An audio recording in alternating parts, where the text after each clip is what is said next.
Hello student, कैसे हैं आप लोग। आज इस वीडियो में आपको बीएचयू का, जैसा कि हम जानते हैं कि बीएचयू का एंट्रेंस एग्ज़ाम हमारे नज़दीक आ रहा है और हमारी तैयारियां काफ़ी ज़ोरों पर हैं। तो चलिए आज हम आपके लिए बीएचयू से जो संभावित मॉडल पेपर है, यानी कि जो 2021 में आपको पेपर मिल सकता है, क्वेश्चन मिल सकता है, उसका मैं एक मॉडल पेपर तैयार करके लाया हूँ, जो कि मेंटल एबिलिटी और केमिस्ट्री की है। और इसके अगले वीडियो के पार्ट में आपको ये बायोलॉजी और एग्रीकल्चर का मॉडल पेपर दिया जाएगा। अगर आपने अभी तक चैनल को सब्सक्राइब नहीं किया, सब्सक्राइब कर दें, और लाइक नहीं किया तो वीडियो को लाइक कर दें और शेयर, जैसा कि आपके जो साथी भी तैयारी कर रहे हो तो उनको भी शेयर कीजिए ताकि उनका भी कुछ हेल्प हो सके। तो चलिए देखते हैं। और ये आपको एकदम संभावित क्वेश्चन पेपर, जैसा कि हमने 2011 से और 2019 तक के मॉडल पेपर तक को एक मिलान किया और उसको उसमें खोजा, तो हमें ये प्राप्त हुआ कि ये बीएचयू का जो पेपर होता है, ये कठिनाई की मतलब जो टफ क्वेश्चन होते हैं उनकी ओर ना जाकर ये गहराइयों से क्वेश्चन निकालते हैं। यानी कि ये वहाँ से क्वेश्चन निकालेंगे जहाँ से आप सोच भी ना सकें। तो इस 2011 से 2019 तक जो हमने ये खोजा, तो उसका एनसीईआरटी से मैंने ये 6 से लेकर और 12 तक की किताबों से, एनसीईआरटी से लेकर इसको कित इस क्वेश्चन को बनाया है, यानी कि तैयार किया गया है मॉडल पेपर। तो चलिए देखते हैं। ये आपके लिए काफ़ी यूजफुल है और वीडियो लास्ट तक ज़रूर देखें, क्योंकि आपको ये 50 क्वेश्चन यानी 25 क्वेश्चन मेंटल एबिलिटी और 25 क्वेश्चन केमिस्ट्री के दिया जाएगा, जो कि पेपर में कंपलसरी रहता है बीएचयू के। तो चलिए देखते हैं, स्टार्ट करते हैं कि जैसा कि हमने केमिस्ट्री का नंबरिंग 1 से किया है, तो यहाँ से 26 से स्टार्ट होता है। तो हमने पहले मेंटल एबिलिटी पढ़ाने का निर्णय लिया है। तो चलिए देखते हैं कि क्या क्वेश्चन है हमारा। तो जैसा कि हमारा पहला क्वेश्चन है ड्रामा निर्देशक। जैसे कि ड्रामा निर्देशक से संबंधित है, तो टीम किससे संबंधित होगा।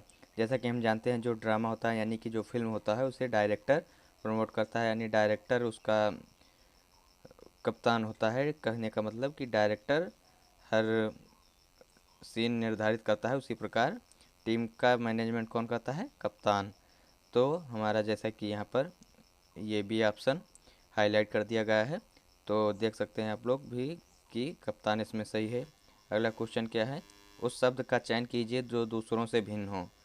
तो जैसा कि हम देख रहे हैं कली, शाखा, जड़, तो जड़ से कली संबंधित है, मतलब जड़ से पहले शाखा उगेगा उसके बाद कली। लेकिन ये जो सी ऑप्शन है पौधा, ये पूरा का पूरा पौधा ही है, इसमें जड़ और इसमें सब दिया गया है। पौधे में सब होता है, जड़ कली सब तैयार होता है, और इसमें जड़, शाखा, कली ये अलग अलग दिया गया है। तो अगला क्वेश्चन क्या है, कौन सा वर्ण एच वाई एस के ठीक बीचों बीच स्थित है। तो जैसा कि हम जानते हैं एच वाई एस के बीच अगर आप इसे लिख के नंबरिंग करेंगे तो ये टोटल 12 वर्ण आपको मिलेंगे। तो 12 वर्ण को हम ठीक बीचों बीच से, यानी कि हम बीचों बीच में नहीं रख सकते, क्योंकि अगर 13 होता तो 6 इधर और 6 उधर होकर वो बीचों बीच में स्थित हो सकता था, लेकिन ये नहीं हो सकता। तो कोई वर्ण नहीं, इसमें ऑप्शन सही है, डी हमारा सही है। और अगला क्वेश्चन क्या है, यदि रमन को RAMAN को 1 2 3 2 5 और दिनेश को इतना लिखते हैं, तो HAMAM को किस प्रकार लिखा जाएगा। तो इसको आप देख लीजिए। आप इसको पहले सॉल्व करने से पहले आप जल्दी का काम मत कीजिएगा। जैसा कि आप देखिए क्या लिखा गया है, ये लिखा गया है रमन, तो आर के स्थान पर 1 है, ए के स्थान पर 3 है और ए के स्थान पर 2 है। इसी तरीके से दिया गया है, नंबरिंग इसकी की गई है। तो अगर आप मिलाएंगे तो इसमें 9 2 3 2 3 मिलेगा आपको, यानी कि बी ऑप्शन हमारा सही है। अगला क्वेश्चन क्या है, अगला क्वेश्चन है 2 5 10 और ये क्वेश्चन मार्क दिया गया है 26। तो इसमें आपको ढूंढना है, भरना है। तो आप इसको अगर देखेंगे, सॉल्व करेंगे, तो इसे सॉल्व कर पाएंगे। काफ़ी आसान क्वेश्चन है। 17 इसमें सी ऑप्शन सही है।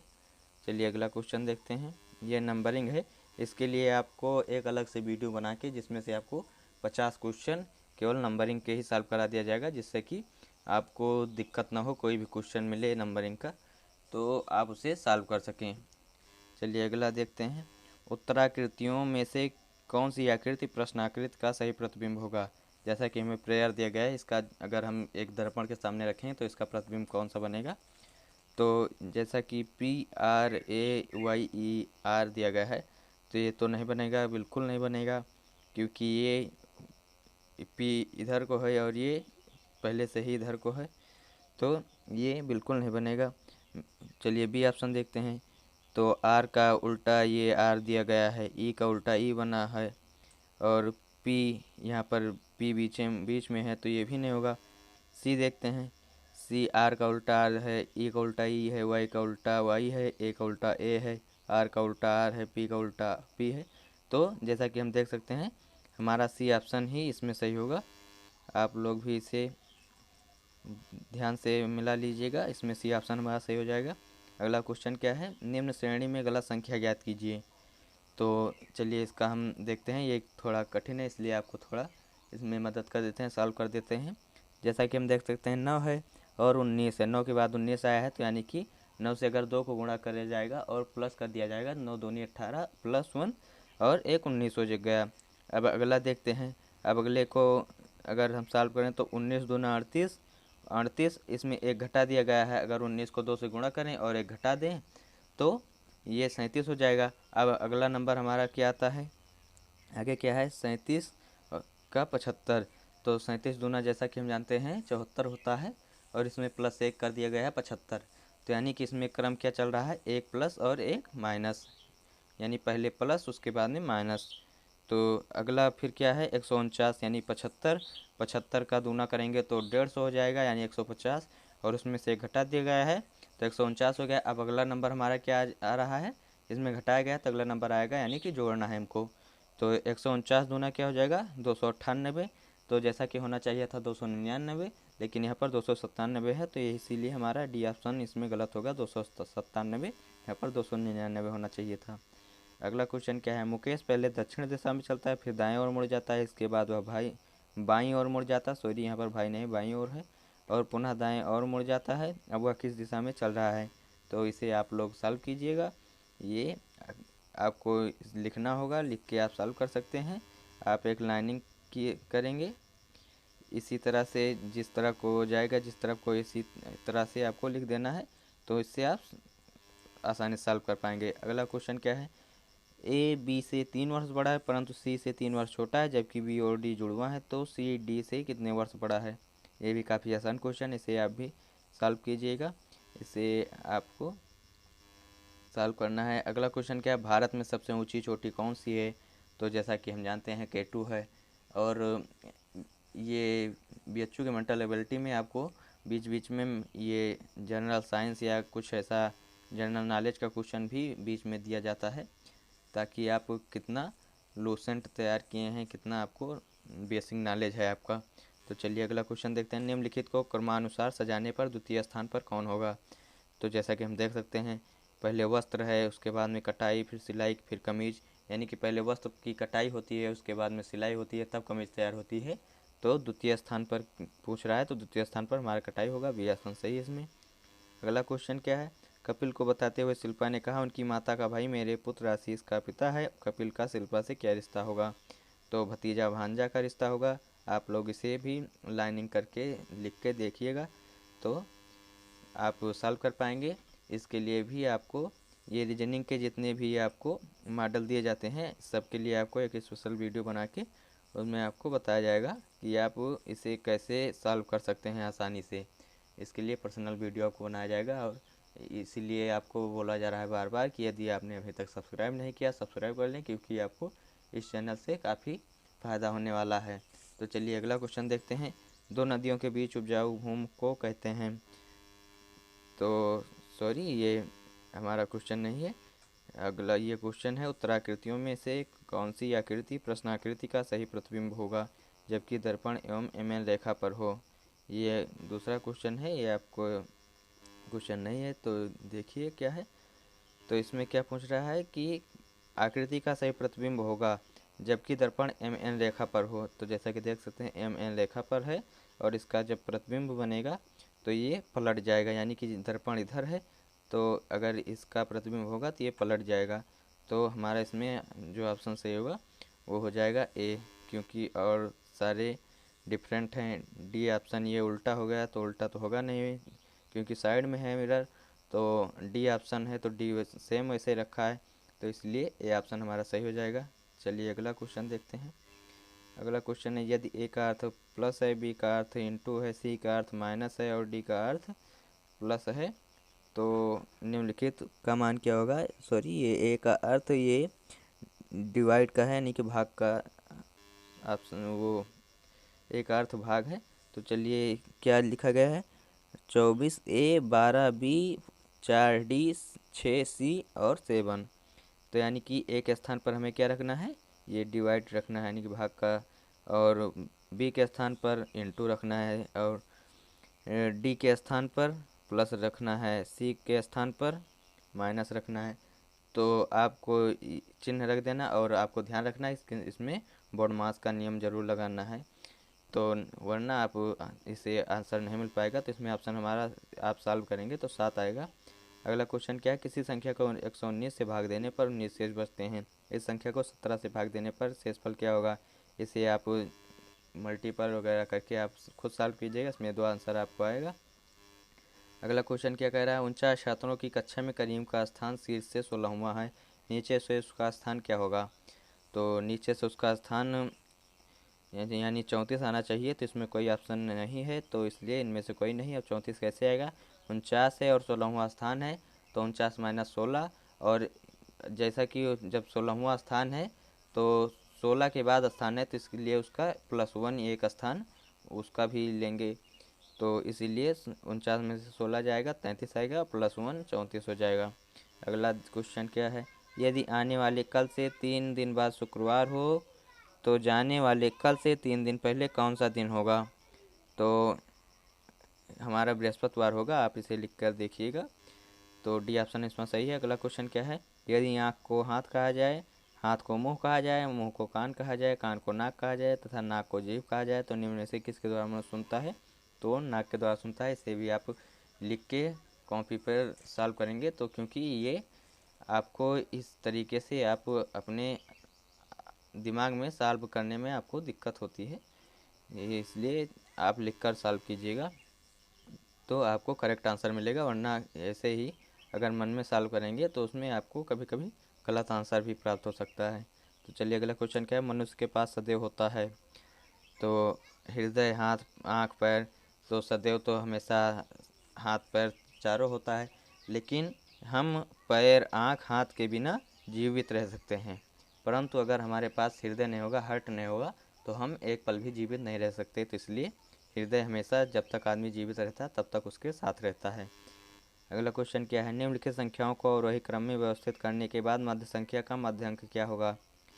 तो यहाँ पर 268, 197, 678, 129, 259, इसको अवरोही क्रम में लिखेंगे। तो जैसा कि अवरोही क्रम क्या होता है कि बड़ी संख्या से छोटी संख्या की ओर, तो अगर हम इसको लिखेंगे तो बीच में हमारा आ जाएगा 259, 678, 268 के बाद 259 आ जाएगा, तो बीच में यही पड़ेगा।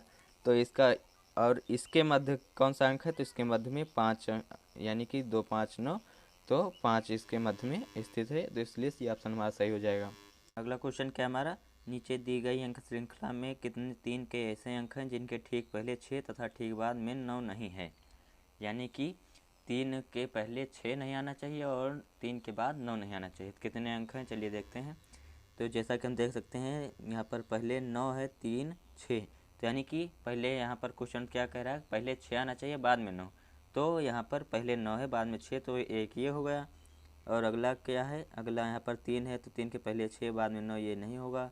ये अगला ये है, यानी कि 3 के पहले 9 है और 3 के बाद 7 है, और आगे देखेंगे तो 6, 3 के पहले 6 है, 3 के पहले 6 है बाद में 9 है, तो यानी कि 2 ही ऐसे 3 हैं जिनके पहले 9 और बाद में 3, मतलब पहले 6 और बाद में 9 नहीं है, तो 2 है, यानी ये ऑप्शन सही हमारा। अगला क्वेश्चन क्या है, यदि 89/3 बराबर 50, 58/4 बराबर 51, 56/5 बराबर 54, 54/6 बराबर क्या होना चाहिए। तो जैसा कि यहाँ पर देख सकते हैं, तो ये कैसा है सॉल्व किया गया है, ये सॉल्व किया गया है 8 + 9 यानी कि 9 8 17, 3 51 -1 50 हो गया, और 8 5 13, और 13 चौको 52 -1 51 हो गया। इसी तरह ये 6 5 11 25 55 -1 54 हो गया। तो इसी प्रकार ये हो जाएगा 5 4 9 6 54 और -1 53, यानी ए ऑप्शन सही हो जाएगा। अगला क्वेश्चन क्या है, यदि TOM बराबर 16 तथा DICK बराबर 27/4 तो HERRY का मान क्या होगा। तो आप इसे सॉल्व करने के लिए आपको क्या करना होगा, यानी कि जैसा हम दे सकते हैं यहाँ पर TOM यानी कि 3 वर्ण है, तो 3 से भाग देंगे, और T जिस स्थान पर आता होगा, यानी कि T जैसे आता है 21 पर, और O जो आता हो जिस अंक पर, यानी कि अंग्रेजी जो 24 लेटर होते हैं उसमें से जो जिस वर्ण का जो स्थान है उसी पर उसी अंक को आप लिखेंगे, और चारों 3 को मतलब तीनों को ऊपर जोड़ देंगे और 3 से भाग दे देंगे, तो ये 16 आ जाएगा। और इसी तरह DICK का भी किया गया है, तो उसी प्रकार HERRY का जो स्थान होगा उसी को लिखकर ऊपर जोड़ के, और कितना इसमें वर्ण दिया गया है HERRY यानी कि 5 वर्ण है, तो 5 से डिवाइड कर दीजिएगा तो आपको 74/5 मिल जाएगा। इसमें ए ऑप्शन सही हमारा। अगला क्वेश्चन क्या है, लास्ट क्वेश्चन, जैसा कि हम देख सकते हैं, हम इसे देख सकते हैं, अटलांटिक महासागर से जिस प्रकार इंग्लैंड संबंधित है उसी प्रकार ग्रीनलैंड संबंधित है। तो ये आर्कटिक महासागर से ग्रीनलैंड, जो कि हम जानते हैं आर्कटिक महासागर संबंधित है।